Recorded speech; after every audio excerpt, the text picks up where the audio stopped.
Hi guys, today we're going to be looking at the Seiko Solar SNE573P1. We're going to be taking a look at the history, specifications, features, my feelings about the watch and the pros and cons. Let's get stuck in. Right, from a historical point of view guys, it's obviously based on the old 62 mass. Slightly different, it's not a faithful recreation but it's not supposed to be. But yeah, looks good. Let's have a look at the specs. Across the case width here, we're looking at 38.5mm, which is one of its real strengths, guys. It's one of its real strengths, which we'll come to in a moment. Lug to lug is 46mm. Got 20mm for the strap, which gives us plenty of options. And thickness-wise, it's only 10.5mm, just because of that nice solar movement, which is really cool. Looking at our specifications further, it's got a 120 click bezel. Which is slightly stiff. It's funny how the bezels can feel so different. But have a listen. It's absolutely fine. Does it line up? Sort of. But, you know, more than good enough for timing your pizza, guys. Not many of us are going to be diving with these things. So it's absolutely more than good enough for that. It's got a Hardlex crystal in it, as we would expect. And the weight is about 80 grams. It's got the V147 movement, which is, you know, as we know, accurate to plus or minus 15 seconds a month, but normally they're quite a lot better than that. And it's got drilled lugs, which is pretty cool. So looking at the features a little bit more closely, we can see here that the case is brushed. Quite nicely brushed. I quite like that for this price point. The only thing I'm not too sure about is this. Just this polish in here, in between these two brushed sections. It's got a slight ridge, so that could have been finished slightly differently, maybe. But that's just personal preference. What has been done quite nicely. But a sort of a squared off shoulder there may have looked better, I don't know. But I still bought the watch, so it couldn't have bothered me that much. The bezel. Now this watch is full of subtleties. So if we look at the bezel nice and closely, it's actually got ridges. I don't know whether you can see that. Just try and zoom in a bit here. It's got ridges, concentric circles, which no one's really going to notice apart from the person wearing it. You listen to my fingernail, which is a great little subtlety. It's something for the wearer only, really. It's a lovely little pro of this watch. It's got Lumibite, as we would expect, and the other great little thing with this watch is the hands. It's got these little skeleton pieces here, which you can obviously see through, which is really, really cool. Just turning over to the back, let's give it a little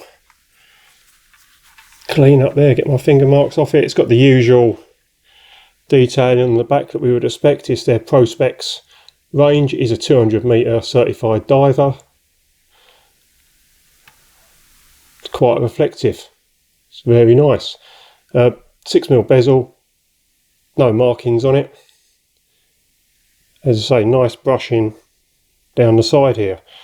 Moving over to the strap. Subtle. Yet again, subtle. It's sort of a very dark grey. You know, much like the aluminium bezel insert and the face. It's really, really nice, and it's at 38.5mm with this sort of subtle strap that really sets it off. And then we come to the keeper here. Nice brushing with polished edges, which come down to quite a sharp point there, as you can see. Really nice bit of detail in there. Just brushed underneath. And then we've got more brushing on the buckle, which is quite cool, and it really, really suits the watch. Now, my feelings about this watch. I love the subtle features. I love the fact that I'm probably the only one that's going to notice these little ridges on the bezel here. I think that is so, so cool. You know, you're not wearing this to show off to anyone. It's very subtle, nice and small, sits nicely on the wrist. It's all about what you feel about this watch. nice little reflective parts here, as you can see, just catching the light on the keeper there, which is absolutely great. The protected crown, you know, you may like that, you may not, it's a personal preference. But one of the great things with this watch is, if we watch closely, the second hand lines up with the indices all the way round. I can assure you it does. We're not going to sit here for 30 seconds or 60 seconds watching, but it absolutely does. Now, you know, you might buy 10 watches and only one of them does that. We know Seiko are not great for getting the hands to line up, but these line up perfectly all the way around on this watch. I'm absolutely over the moon about that. So we come to the pros and cons. Well, it sits nice and flat on the wrist, which is great. Its size, as I've said before, you know, that 38.5mm really looks cool. We'll try it on in a moment. It's subtle, you know, the hands with the bezel here, the solar grab and go feature. You know, if you've got a few watches, if you're a collector, that grab and go is so important. It's nice to have a few mechanical watches, but just be able to pick these up and, you know, take it away with you out of your watch box. It's absolutely brilliant. Cons, the shoulder finishing, not totally sold on that, to be honest. And the other thing is, the strap does come undone quite a lot from this keeper.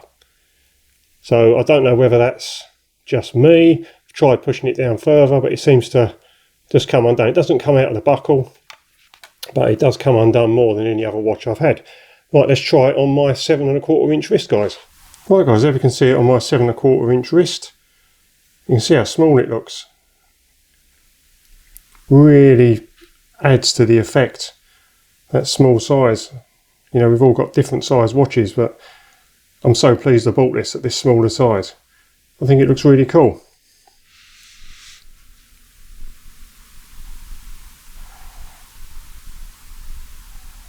You just notice that second hand hitting every indice all the way around the watch there. So anyway, hope you enjoyed that, guys. Please leave a comment below, like and subscribe. See you on the next one.